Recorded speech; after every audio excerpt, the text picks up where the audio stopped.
I'm Ethan Hayes, raised in the quiet pine-scented suburbs of Raleigh, North Carolina, where every porch had a swing and every family seemed picture perfect. From the outside, mine was no different. Sunday potlucks, kids chasing fireflies, and my mom's pecan pie cooling on the counter. But behind closed doors, I learned love could come with a price tag, and some of us were always shortchanged. Picture this. I'm 34, standing in my brother's backyard in Charlotte, the November chill cutting through my jacket. I'd spent $3,000 renting tables, stringing lights, and ordering catered barbecue to celebrate my promotion to senior project manager at a tech startup. My kids, Liam 11 and Nora 8, were buzzing, thinking we'd finally belong. Then my brother Connor clinked his glass to my daughter Lily's early acceptance to an elite art school. The crowd cheered. My heart sank. This was my event, my money, my moment. They hijacked it from my niece again. So, was I the asshole for grabbing the megaphone, exposing their betrayal, and later walking out on their fake reunion? Let's rewind. Growing up invisible, I was the middle child of Mark and Diane Hayes. Dad, a high school principal, was all about rules and reputation. Mom ran a boutique bakery, chasing perfection in her cakes and her kids. They pushed me hard. Piano lessons, math tutors, track team, to be their model son. But when I stumbled like a B+ or a bad race, their sighs drowned out any praise. Ethan, step it up, Dad would say, adjusting his glasses. Mom added, we know you can, her tone sharp. Then came Connor, for years younger, their golden boy. At 5, he sketched cityscapes Mom framed in the living room. They sent him to art camps, bought him easels, and bragged about his gift. My track medals? They sat in a drawer. At 10, I built a robot for a science fair, won second place, and rushed home grinning. Mom was helping Connor with a mural. That's nice, Ethan, she said, brushing off paint. Connor's piece is going to the county exhibit. Dad nodded, eyes on his paper. I started feeling like a ghost. High school hit harder. I threw myself into coding, dreaming of apps that could change lives. I taught myself Python late at night. My teacher said I had real potential. But at home, Connor's art shows stole the spotlight. His sketches lined the halls. His awards filled a glass case. At 16, I placed top 5 in a regional coding contest. I showed Dad my certificate, hoping for a spark. He glanced up. Good job. Connor's gallery opening is Saturday. Be there. I swallowed hard and went. The real blow was college. I got into NC State for computer science with a partial scholarship. I was thrilled until I overheard Mom and Dad at dinner. Lily's art school tuition is steep. Mom said, we'll need the college fund. Dad replied, Ethan's scrappy. He'll manage. Manage? That fund was for both of us. I confronted them, voice shaking. You're taking my college money for Lily? Mom's eyes narrowed. Her talent a rare opportunity. Ethan, you can get loans. Dad looked away. I felt gut punched. My grandparents, Ruth and Henry, were furious. You don't pick favorites with your kids. Ruth snapped. They cover my tuition, no debt. You're worth more than they see, Henry said. They became my rock. Favoritism isn't just unfair. It's a slow poison. My parents thought they were betting on Connor and Lily, but they told me I was disposable. Ever screamed to be seen? Only for your family to tune you out? How do you love people who make you feel less? Building my own world. NC State was my escape. The red brick campus, shaded by oaks, felt like a fresh start. I dove into coding, building apps for nonprofits. Professors call me driven. Classmates lean on me to debug their projects. I wasn't Connor's brother. I was Ethan Hayes, turning ideas into reality. Summers, I interned at tech startups, learning to pitch and prototype. One night, I stayed up until 3 a.m. fixing a client's database. My boss emailed, "You're a game changer, Ethan." It was the first time I felt truly valued. After graduation, I joined a Charlotte tech firm as a junior developer. I loved the grind. Every bug fixed, every app launched, every user smile. By 32, I was senior project manager, leading a team on a disaster relief app.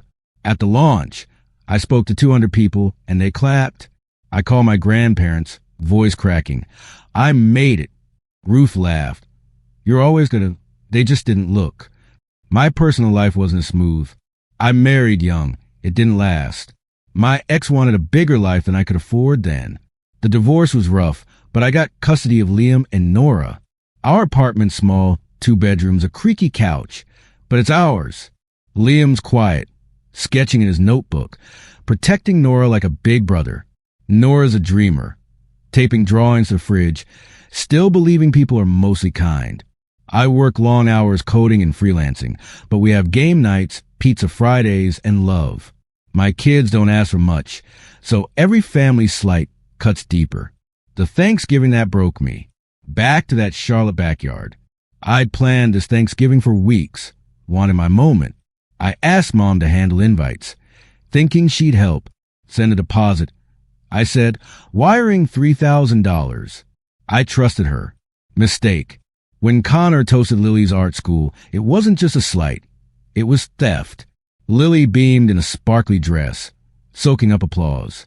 I looked at Mom. She fiddled with her fork. Dad clapped louder. My kids stared, waiting. I could have stayed quiet, like always, but something snapped. I grabbed the megaphone, heart pounding, voice steady. Hold up. This party for my promotion to senior project manager. I paid for every light, every plate, every rib. Nobody said it'd be Lily's stage. The backyard went silent. Lily's smile faded. Connor stammered. Ethan, chill. I wasn't done.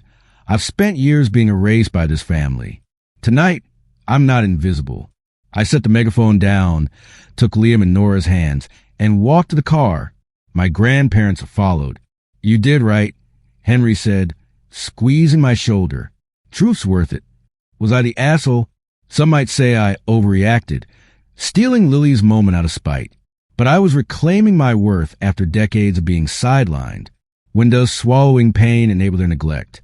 I chose my kids over their script, but the fallout was messy. The game-changing offer. A week after the reunion, I was helping Nora with math when a gray SUV pulled up to our apartment. Not a neighbor's car. An executive ride. A man in a suit, mid-50s, stepped out with a tablet. Liam peeked out. Dad, who's that? I opened the door. He smiled. Ethan Hayes? I'm Greg Waller, CEO of TechBridge Solutions. Henry told me about your family drama and your work. I froze. TechBridge was a leader in relief tech. I'd pitched them years ago. Greg said, your disaster relief app blew us away at the Charlotte launch. We've tracked your career.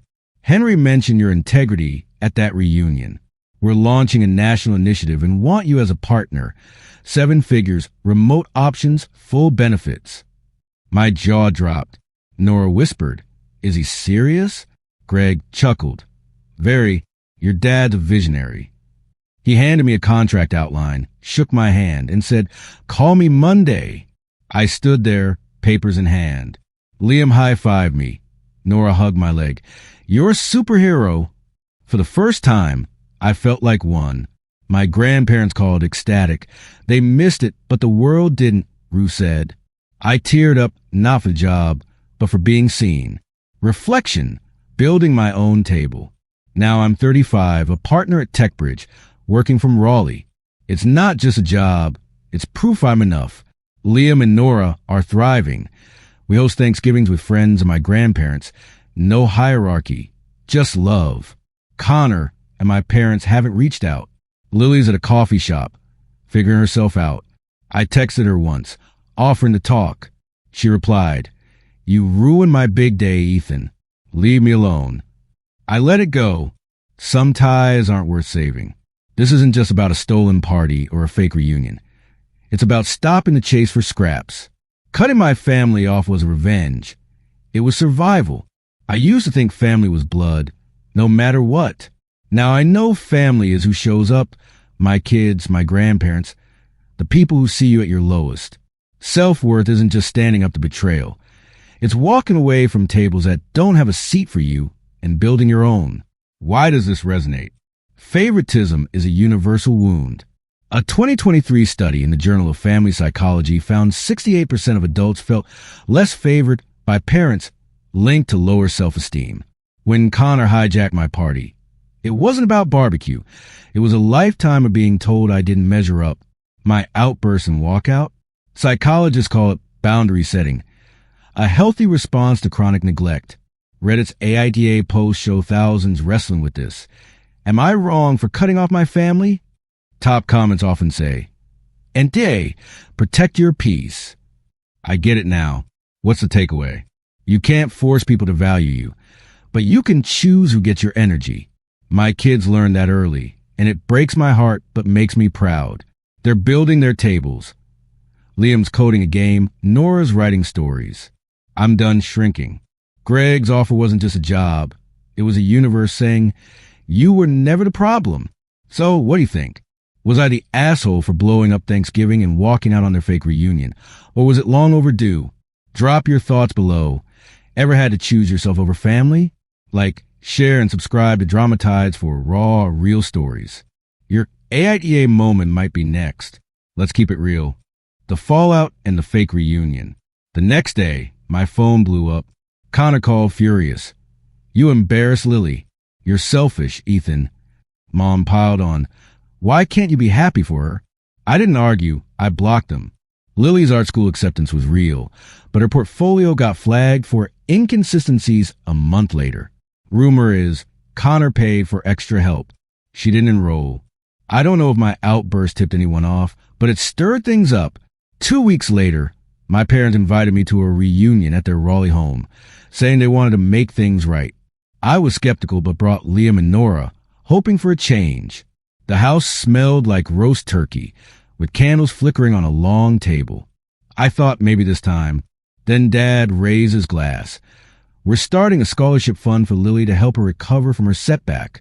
Not a word about me. No apology. The room spun. Liam gripped my hand. Nora looked confused. I stood, voice calm but ice cold. I came here for family, but you're still choosing Lily. My kids, and I don't need this table. I walked out, Liam and Nora beside me. Ruth and Henry followed, faces grim. We're done with them too, Ruth said, hugging me. The door closed behind us, and I felt free. Was I wrong to walk out? Some might say I should have stayed, given them another chance. But a reunion that's just another stage for Lily isn't family. It's a lie. How many times do you forgive people who keep picking someone else?